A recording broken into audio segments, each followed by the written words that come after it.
Welcome back my self SK Agarwal. और आज अपन बात करेंगे खास तौर से जो भी स्टूडेंट्स ARSB नेट या फिर अपन कहें ICR नेट के अंदर अपीयर होने वाले हैं, क्योंकि उनके जो फॉर्म है वो 22 मार्च से स्टार्ट हो चुके हैं।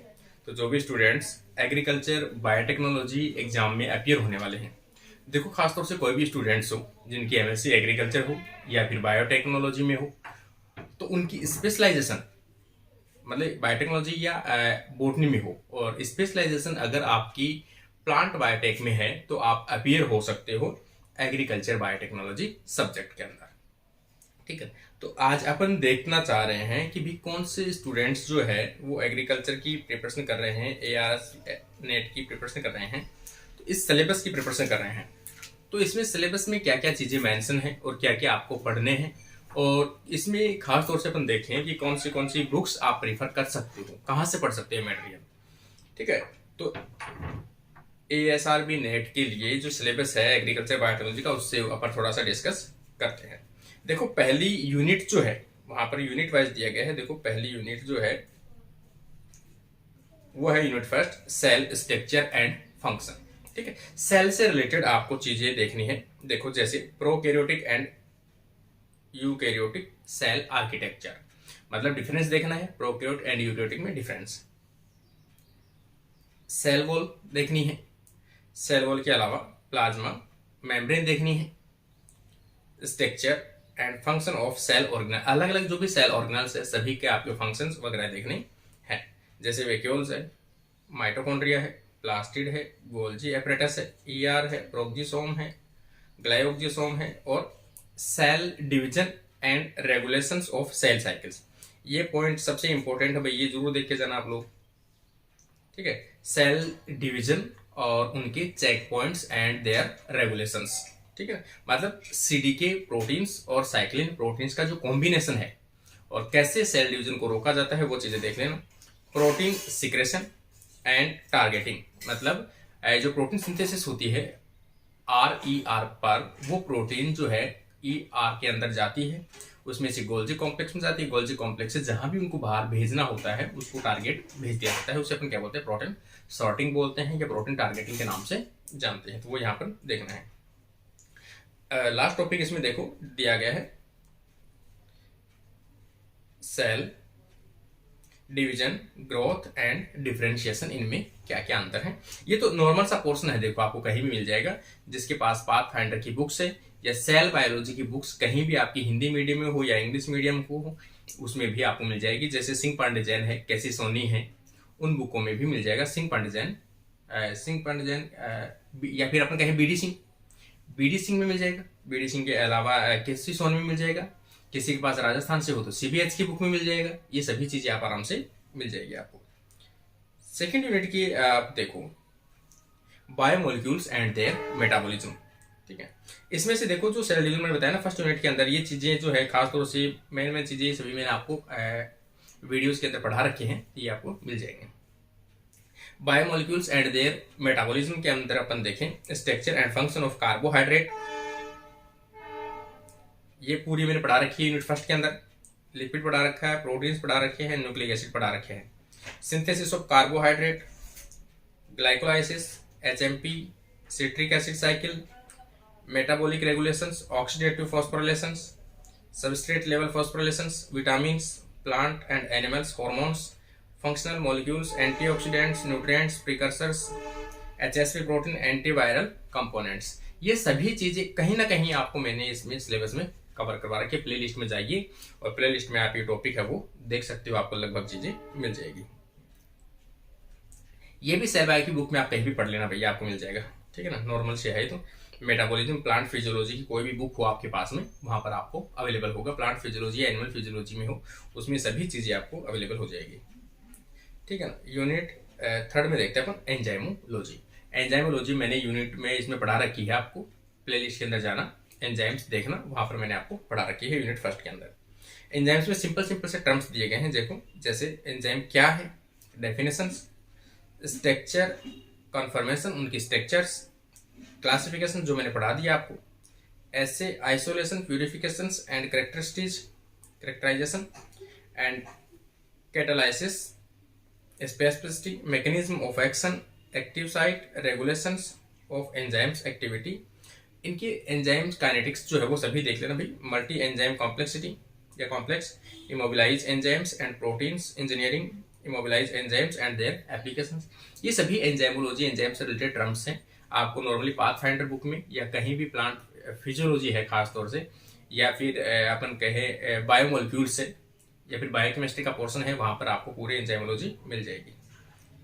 यूनिट 4 में अपन देखें मोलिकुलर जेनेटिक्स। मोलिकुलर जेनेटिक्स में देखो आप,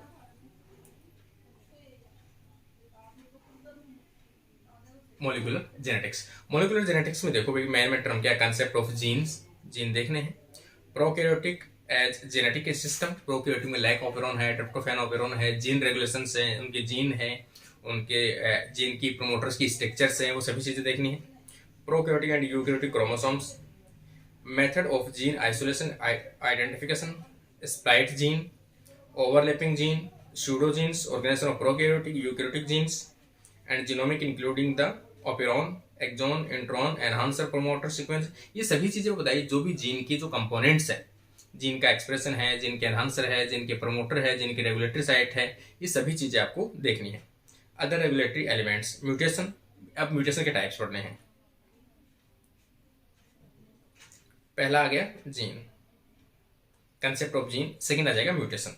म्यूटेशन में देखो दो प्रकार के म्यूटेशन, स्पॉन्टेनियस और इंड्यूस म्यूटेशन, दोनों पढ़ने हैं। Site directed recombination in bacteria and fungi, site directed recombination पढ़ना आपको। वायरसेस, ट्रांसफॉर्मेशन, ये बैक्टीरिया की जो मेथड है तीनों, transduction, transformation, transduction, conjugation and transposable elements, मतलब ट्रांसपोजोन्स पढ़ने हैं आपको। ये आपको मैंने पूरे ट्रांसपोजेबल एलिमेंट्स पढ़ा रखे हैं। ट्रांसडक्शन, ट्रांसफॉर्मेशन, ये सभी पढ़ा रखे हैं। म्यूटेशन मैंने पढ़ा रखे हैं। ये सभी चीजें लगभग इसमें से आपको मिल जाएगा। ट्रिप्टोफैन है, लैक ऑपेरॉन है, ये सभी पढ़ा रखे हैं मैंने आपको। अगला भी इसी का टॉपिक है, देखो जीन एक्सप्रेशन, मतलब टॉपिक वही है, इन्हीं को इन्होंने पार्ट्स में डिवाइड करके छोटे छोटे पार्ट्स में डिवाइड कर रखे हैं। देखो आगे भी वापस यही आ गया, जीन एक्सप्रेशन यूनिट 5 के अंदर देखो यही है चीज, gene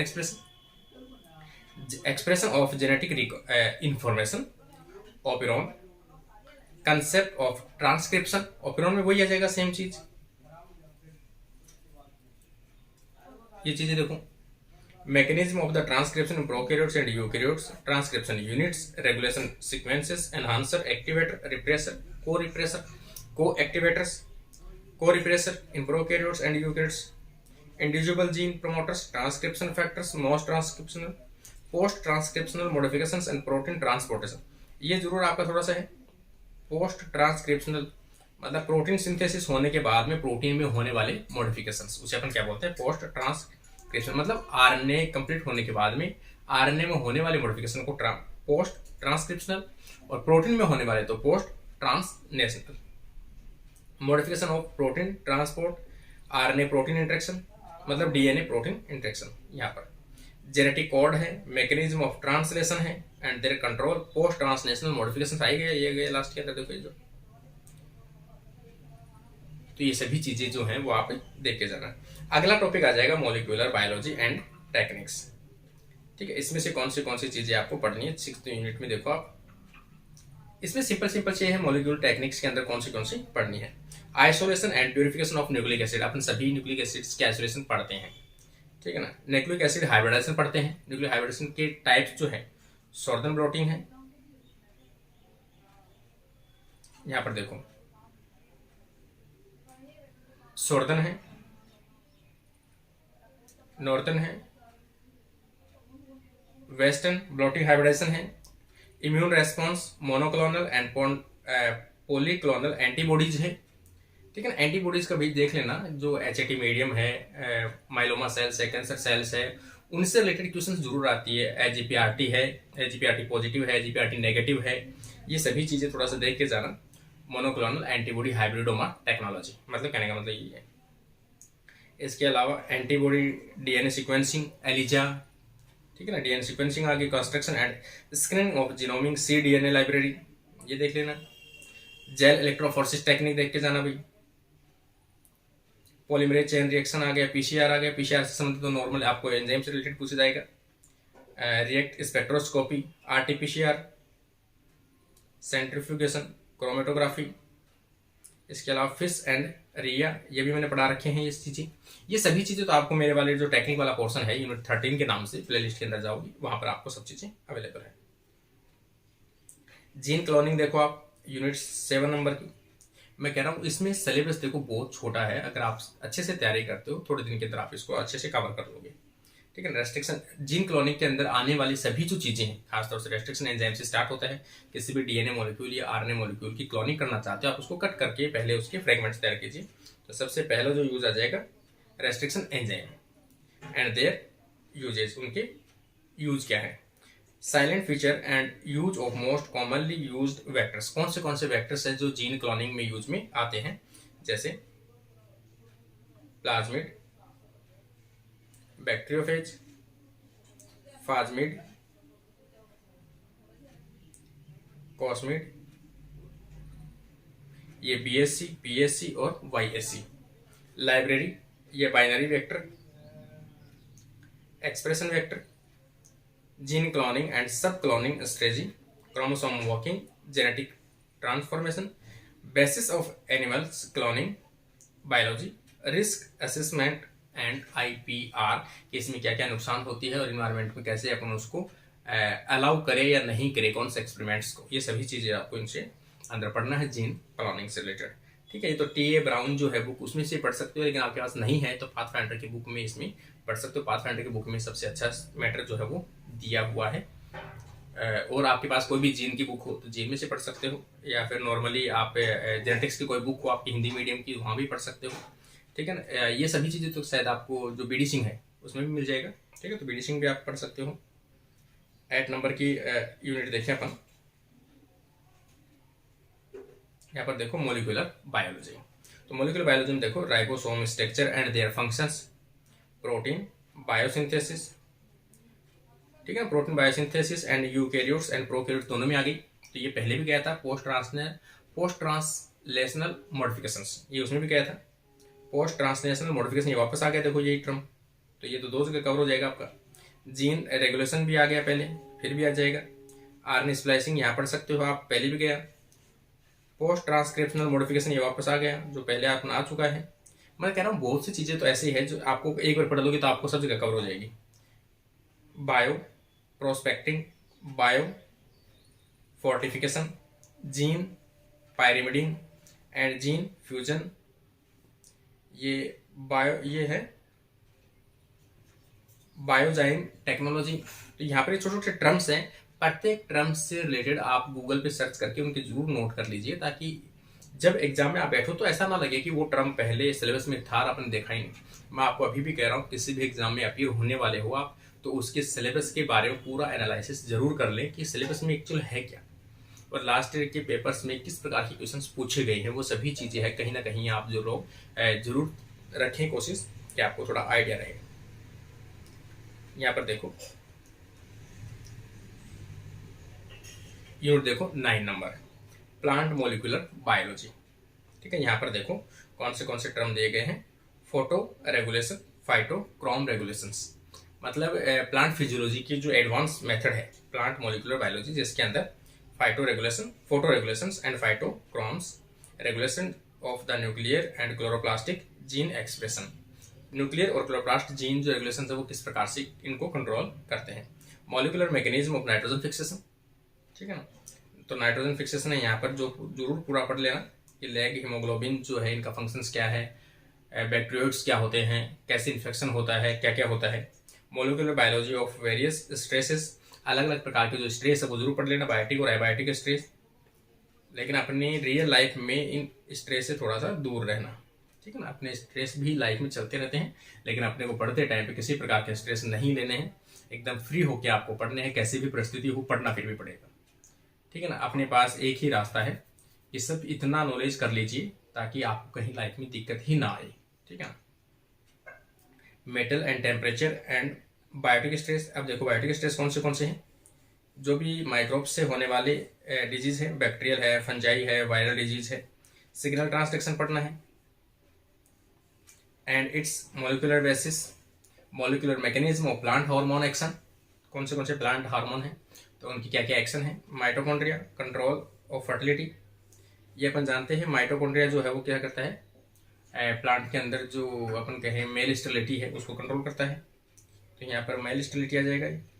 structure, organization, regulations of nuclear gene concerning storage, protein and starch synthesis में होने वाले इनके रोल पढ़ने हैं।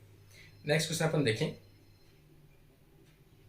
यूनिट नंबर 10 देखो, यहाँ पर 10 नंबर में आ जाएगा टिश्यू कल्चर, ठीक है ना। प्लांट टिश्यू कल्चर के अंदर क्या क्या चीज़ें हैं, कौन से मेथड्स यूज में आते हैं, तो ये तो आपको कहीं भी आराम से अपने जो बायोलॉजी की अपन कहें molecular biology and plant tissue culture की बुकें चलती है, बीएससी थर्ड ईयर में भी चलती है, राजस्थान में भी चलती है, अदर स्टेट में भी चलती होगी, सीबीएच की बुक चलती है, ये सभी चीज़ें आपको मिल जाएगी। हिंदी के अंदर भी देखो तो आपको जो बीडी सिंह की बुक है वो मिल जाएगी, बीडी सिंह की बुक में हिंदी में भी अवेलेबल है। टिश्यू कल्चर से होने वाली सभी चीज़ें आप लोग पढ़ लेना भाई। इसमें से मेन देख लेना, क्लोनिंग प्रोपगेशन क्या है, कंसेप्ट ऑफ सेलुलर पोटेंसी क्या है, एंथ्र कल्चर, हैप्लॉइड कल्चर क्यों करते हैं, क्या क्या बेनिफिट्स है, ये सभी, म्यूटाजेनेसिस है, क्रायो प्रिजर्वेशन के बेनिफिट्स क्या हैं, ये सभी चीज़ें पढ़ लेना। प्लांट टिश्यू कल्चर से रिलेटेड जो भी हार्मफुल इफेक्ट है या इनके बेनिफिट्स है वो सभी चीज़ें पढ़ लेना। नेक्स्ट क्वेश्चन अपन नेक्स्ट यूनिट अपन देखें 11 नंबर की, यहाँ पर देखो प्लांट जेनेटिक्स एंड इंजीनियरिंग। तो प्लांट जेनेटिक्स प्लांट में होने वाले मॉडिफिकेशन है, और दूसरे अपन कहें कि जो प्लांट्स के अंदर ट्रांसजेनिक प्लांट्स प्रोड्यूस करते हैं, जेनेटिकली मॉडिफाइड प्लांट्स प्रोड्यूस करते हैं, उनके अंदर होने वाले मेथड्स यूज में। तो यहाँ पर देखो isolation of gene of economic importance, कौन से जीन से जो इन्वायरमेंट या फिर किसी भी अदर पॉपुलेशन के लिए, अदर ऑर्गेनिज्म, अदर प्लांट्स के लिए बेनिफिशियल है, उनको सबसे पहले आइसोलेट कीजिए और दूसरी डिजायर्ड प्लांट टारगेट के अंदर आप उसको इंसर्ट कीजिए। तो सबसे पहले तो आ जाएगा isolation of gene economic importance, जो इंपॉर्टेंस है उन जीन को सभी को क्या कीजिए, आइसोलेट कीजिए। Gene construction for the tissue specific expression, उनको इस प्रकार से तैयार कीजिए ताकि वो एक पर्टिकुलर ऑर्गेनिज्म, पर्टिकुलर होस्ट के अंदर जाकर वो एक्सप्रेस हो सके। Different method of gene transfer, फिर उन जीन को क्या कीजिए, टारगेट जो होस्ट है या प्लांट है उनके अंदर उसको इंसर्ट कीजिए। इंसर्ट करने के लिए अलग अलग मेथड है, एक तो डायरेक्ट मेथड इंजेक्शन के द्वारा, दूसरा है वेक्टर मीडिएटेड, किसी वेक्टर के द्वारा उनको टारगेट होस्ट के अंदर ट्रांसफर करना। मॉलिक्यूलर एनालिसिस ऑफ ट्रांसफॉर्मेशन, कि उसमें चेंज हुआ नहीं है, मतलब जिस होस्ट में आपने जीन ट्रांसफर किए हैं उसमें मॉडिफिकेशन हुआ है या नहीं हुआ है, उनको कैसे स्क्रीनिंग टेस्ट आप कर सकते हो, वो मेथड है इसके। और potential application of plant genetic engineering for the crop improvement, insect pest resistant, तो कौन से हैं कि आप इंसेक्ट पेस्ट रेजिस्टेंस बनाना चाहते हो किसी प्लांट को, इंसेक्ट है, वायरल है, फंगल है, बैक्टीरियल डिजीज रेजिस्टेंस है उनके प्रति, एबायोटिक रेजिस्टेंस, स्ट्रेस कि वाटर स्ट्रेस है, टेम्परेचर स्ट्रेस है, लाइट स्ट्रेस है, उनके प्रति रेजिस्टेंस पावर डेवलप करना, हर्बिसाइड रेजिस्टेंस बनाना, स्टोरेज प्रोटीन क्वालिटी इंक्रीज करना, इंक्रीज हाफ लाइफ, मतलब प्लांट की हाफ लाइफ बढ़ाना, ऑयल क्वांटिटी बढ़ाना, करंट स्टेटस ऑफ ट्रांसजेनिक्स, कि ट्रांसजेनिक जो भी प्लांट से माइक्रो ऑर्गेनिज्म है उनका करंट का स्टेटस क्या है, कौन से नए ऑर्गेनिज्म है ट्रांसफॉर्मेशन हुए हैं, उनके क्या क्या बेनिफिट्स हैं। बायोसेफ्टी, इन्वायरमेंट के ऊपर क्या इफेक्ट है उनका। Norms and controlled field trade release of transgenics, genetically modified organism के नियम्स रेगुलेशंस, ठीक है। यूनिट की बात करें अपन 12 की बात करें तो देखो मॉलिक्यूलर मार्कर एंड जीनोमिक्स, कौन से मॉलिक्यूलर मार्कर्स हैं किसी भी जीन की स्टडी के लिए। तो यहाँ पर देखो DNA molecular marker, principle, types and applications, क्या क्या है मॉलिक्यूलर मार्कर होते क्या हैं, कितने प्रकार के होते हैं, कहाँ काम आते हैं, ये सभी चीज़ें देखनी है आपको। रेस्ट्रिक्शन, पहला मॉलिक्यूलर मार्कर आ जाएगा रेस्ट्रिक्शन, फ्रेगमेंट लेंथ पॉलीमॉर्फिज्म, तो आइए आ जाएगा RFLP, पहला तो आ जाएगा RFLP, फिर आ जाएगा AFLP, फिर आ जाएगा RAPD, फिर आ जाएगा SSR, फिर आ जाएगा SNP, ये तो आ जाएंगे आपके molecular marker. And structure and function of genomics, gene mappings पढ़ लेना, जीनोमिक मैपिंग पढ़ लेना। इसके अलावा gene tagging, comparative genomics and applications of the genomics, मतलब लगभग जो इंपॉर्टेंट सिलेबस है बायोटेक का, ये सभी चीज़ें इसमें इंक्लूड की गई है। तो ये ज़्यादा इतना कुछ नहीं है, शायद इतनी ही यूनिट है इसमें, हाँ इतना ही यूनिट है। तो ये चीज़ें मैं उम्मीद करता हूँ कि आप लोगों को ज़रूर पसंद आया होगा, क्योंकि ये सभी चीज़ें मैं इसलिए बता रहा हूँ आपको कि जो भी स्टूडेंट्स हैं जिनको सिलेबस नहीं पता है और कैसे पढ़ना है एग्रीकल्चर बायोटेक्नोलॉजी का सिलेबस खास तौर से, तो वो चीज़ें यहाँ से पढ़ सकते हैं। और ये सभी जो बुक है मैंने आपको बता दी, साथ साथ वहाँ से आप इनको रीड कर सकते हो। रिस्ट्रिक्शन ज़्यादा से ज़्यादा प्रैक्टिस कीजिए, 1 महीना बाकी है आपके पास में, 26 अप्रैल की इसकी एग्जाम है, ठीक है ना। तो इसी के साथ आज का वीडियो कंप्लीट होता है। किसी प्रकार के आपको डाउट होते हैं तो कमेंट बॉक्स में कमेंट जरूर कीजिए, ताकि आपको मैं रेस्पॉन्स दे सकूं। और अभी सेट के एग्जाम है उसकी प्रिपरेशन कीजिए 2-4 दिन बाद। और ये तो किसी भी स्टेट से आप इंडिया की बिलोंग करते हो तो सभी स्टूडेंट्स की प्रिपरेशन जरूर कीजिए, ताकि आपकी लाइफ में आप जो अचीव करना चाहते हो, सक्सेस होना चाहते हो, वो आपको मिले। इसी शुभकामना के साथ आज का जो वीडियो यहीं कंप्लीट होता है। Thank you friends.